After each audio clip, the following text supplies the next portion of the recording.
안녕하십니까. JTV 저녁 뉴스입니다. 주먹을 휘두르는 취객을 제압하려다 전치 6주의 발목 골절상 등을 입힌 혐의로 재판에 넘겨진 소방관이 국민참여재판에서 벌금 200만 원을 선고받았습니다. 재판부는 사건 당시 소방관 34살 A씨가 폭력을 행사하려는 취객 50살 B씨를 제압하는 과정에서 두 손으로 목을 감싸 넘어뜨린 뒤 피해자의 가슴을 16초 동안 짓누르는 등 정당 방위의 범위를 넘어 과도하게 공격했다고 밝혔습니다. 또 당시 B씨가 넘어질 때 현장에 있던 B씨 어머니가 소방관이 아들의 발목을 찼다고 진술하고 있다며 A씨의 행위로 인해 B씨가 발목 골절상을 입은 것으로 보인다고 판단했습니다. 전라북도가 대한관광 리무진에 인가해준 무기한 한정 면허를 직권 취소해야 한다는 주장이 나왔습니다. 전라북도 의회 문화관광건설위원회는 전북도가 99년에 무기한 한정 면허를 내준 뒤 독점 운영으로 인해 도민들이 더 많은 비용과 시간을 부담해왔다며 면허 기간이 상위법에도 위배된 만큼 직권 취소하라고 촉구했습니다. 도의회는 또 리무진 업체도 23년간 지역 대표 운수기업으로 성장한 만큼 해외 관광객들의 편의와 공정한 경쟁 체계를 위해 전라북도를 상대로 낸 모든 소송을 당장 취하하라고 말했습니다.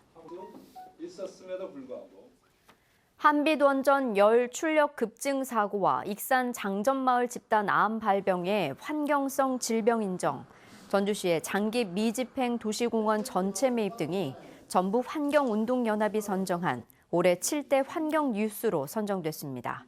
환경운동연합은 또 남원 고창의 폐기물 소각장 문제, 새만금 해수유통 촉구 천인 선언, 대기 오염물질 배출 수치 조작, 전주시의 종합경기장 개발 계획 변경에 따른 시민단체 반발 등을 올 한 해 가장 주목받은 환경 뉴스로 꼽았습니다. 전주의 한 경로당에 정부 포상금으로 상품권을 구입해 기부했다가 고발된 것은 김성주 국민연금 이사장이 아닌 직원 2명인 것으로 확인됐습니다. 전북선거관리위원회는 사실관계를 설명하는 과정에서 일부 착오가 있었다며 경로당 기부 행위와 관련한 피고발인은 2명의 직원이라고 밝혔습니다. 오는 2025년부터 일반고로 전환되는 자사고인 전주 상산고의 신입생 지원율은 오르고 전북 외고의 지원율은 낮아졌습니다.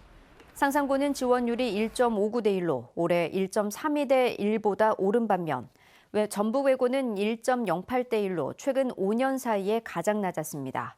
상산고는 일반고 전환 예고에도 정부의 정시 확대 방침에 지원율이 올랐다는 분석입니다. 유남영 정읍농협조합장이 내년 1월 30일에 치러지는 농협중앙회장 선거에 출사표를 던졌습니다. 유남영 예비후보는 조합원을 잘 살게 하는 농협을 만들고 조직의 개혁에도 힘을 쏟겠다며 청년 농업인의 농촌 유입과 삶의 질 향상 등을 적극 추진하겠다고 밝혔습니다. 현재 10여 명의 예비후보들이 도전장을 낸 가운데 62년 만에 처음으로 전북 출신의 농협중앙회장이 나올 수 있을지 주목됩니다. 스마트 교육 전문 기업인 컨버스테크와 신재생 에너지 창업법인 퓨얼셀랩스가 부안 농공단지와 신재생 에너지 산업단지에 투자를 약속했습니다. 컨버스테크 퓨얼셀랩스는 신재생 에너지 연료전지 사업을 위해 280억 원을 투자할 계획으로 투자가 마무리되면 70여 개의 일자리가 생길 것으로 기대됩니다. JTV 8시 뉴스 예고입니다. 선거법 개정안이 현재와 같은 구도로 상정됐습니다.